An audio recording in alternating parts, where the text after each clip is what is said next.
আসসালামু আলাইকুম ওয়া রাহমাতুল্লাহ। আমি এর আগে অনেকগুলো ভিডিও করেছি, সেগুলো বেশিরভাগই ছিল রাজনৈতিক বিশ্লেষণ। সম্প্রতি সেটি থেকে কিছুটা বিরত থেকেছি। কী কারণে সেটি পরে যে কোনো এক সময় আপনাদের সামনে তুলে আনব। এবং এটাকে কেন্দ্র করে আমার আগের ভিউয়ারদের অনেকেই আমাকে টেলিফোন করে অভিযোগ করেছেন কেন আমি রাজনৈতিক পর্যালোচনা থেকে বিরত। একেবারে কি বন্ধ করে দিলাম? না, আমি একেবারে বন্ধ করে দিইনি, এটি বলতে পারি। মাঝে মাঝে দিব, এবং কেন বন্ধ করিনি সেটিও আমি আপনাদের আগামীতে বলবো। যা হোক, এটা বিস্তৃত করতে চাচ্ছি না। এই মুহূর্তে যেটি বলতে চাচ্ছি যে ভারতের বর্তমান নির্বাচনকালীন যে অবস্থা, ভারতের রাজনীতি নিয়ে দুটি কথা বলতে চাই। ভারতের রাজনীতি, ভারত একটা বৃহত্তর গণতান্ত্রিক দেশ, সন্দেহ নেই। সন্দেহাতীতভাবে এটির বড় গণতান্ত্রিক দেশ আজকের বিশ্বে, এবং ভারতের নির্বাচন সবসময় সারা বিশ্বের নজর কাড়ে। এবারও তা হয়েছে। তবে এইবারই প্রথম ভারতের নির্বাচনে বিজেপি একেবারে নিরঙ্কুশ সংখ্যাগরিষ্ঠতা পাচ্ছে বা একেবারে জয়ের শতভাগ নিশ্চয়তা নিয়ে নির্বাচনে নামতে পারেনি। এটি একটি উল্লেখযোগ্য দিক। এবারে নির্বাচনে বুথভিত্তি ভোটারদের সঙ্গে আলোচনা করে ভারতের বিভিন্ন মাধ্যমে যেটি জানা গেছে সেটি হলো যে লড়াই হবে সব জায়গায় এবং হাড্ডাহাড্ডি লড়াই হবে, এটুকু নিশ্চিত। তবে পরাজিত হবে বিজেপি, এটি নিশ্চিত নয়। অথবা ইন্ডিয়া জোট বলে যে জোটটি তৈরি হয়েছে রাহুল গান্ধী এবং মমতা কেজরিওয়ালদের সঙ্গে নিয়ে, সেটি যে জিতে যাবে এটিও নিশ্চিত নয়। উভয় পক্ষের মধ্যে নানা ধরনের আশঙ্কা লক্ষ্য করা যাচ্ছে। কোথাও কেউ ভালো করছেন, কোথাও কেউ ভালো করছেন না।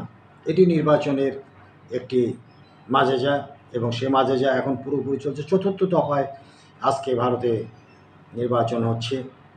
চতুর্থ দফা নির্বাচনে অনেক হেভিওয়েট প্রার্থী, আজকে প্রায় 1717 জন প্রার্থী অংশগ্রহণ করছেন এখানে। সব মিলিয়ে এখানে যেটি হয়েছে, এবার কংগ্রেস তাদের কৌশল পরিবর্তন করতে সমর্থ হয়েছেন। এটি একটি বিজেপির জন্য নতুন চমক হিসাবে কাজ করেছে, বেকায়দায় পড়বার একটি কারণ বিজেপির।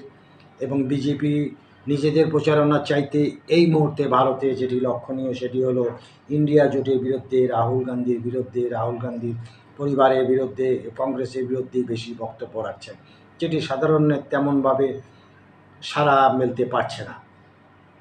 আবার প্রিয়াঙ্কা গান্ধী চমৎকার বক্তব্য দিয়ে যাচ্ছেন বিভিন্ন অঞ্চলে এবং ছুটে বেড়াচ্ছেন এই প্রান্ত থেকে ও প্রান্ততে, এবং তার বক্তব্য মানুষ শুনছে।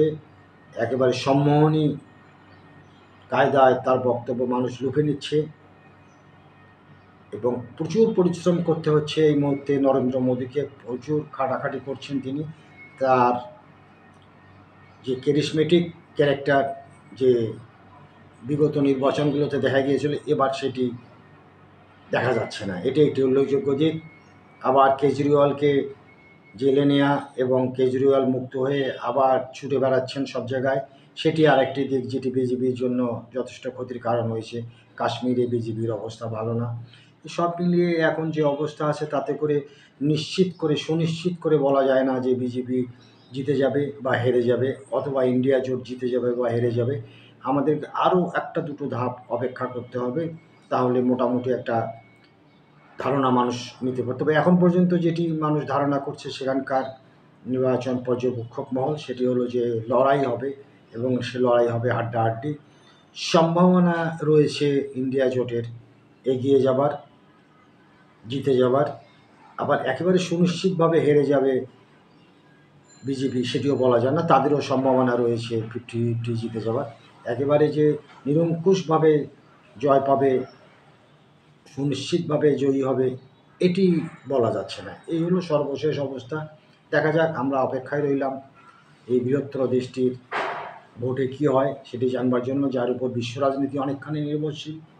সবাই ভালো থাকবেন, সুস্থ থাকবেন, এবং thanks for watching the video. আল্লাহ হাফেজ।